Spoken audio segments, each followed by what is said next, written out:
નમસ્કાર, યલગાર ન્યૂઝમાં આપનું સ્વાગત છે। જોઈએ આજના મુખ્ય સમાચાર। છોટા ઉદેપુર બ્રેકિંગ।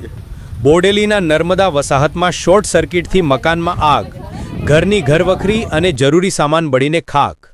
અમદેવભાઈ મકરાણીના મકાનમાં બની ઘટના। ફાયર ફાઇટરની ટીમે આગ પર મેળવ્યો કાબૂ। નસીબ જોગે કોઈ જ જાનહાનિ નહીં।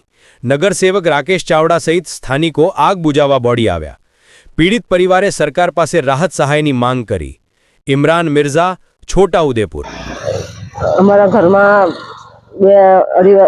અઢી વાગે આગ હળગી ગઈ। બધું ઘર આખું હળગી ગયું। લાઇટ શોર્ટ થઈ ગયું અને પાણીના બંબા બોલાયા ને બધું ઠંડુ કર્યું ને સરકારને કે મને અમને કશું સહાય મળે વિનંતી કરું છું। કોઈને દાયજુ છે કે એવું થયું? કોઈને નહીં, અમારે બધું આખું ઘરે જળગી ગયું। બધું કશું સામાન નહીં બચ્યું ઘરમાં।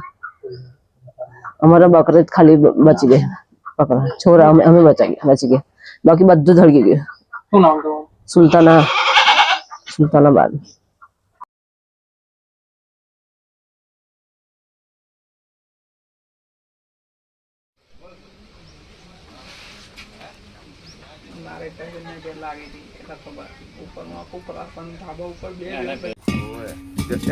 બરો કાઢ લઈએ ને બાટલો કાઢો ખોલો તમે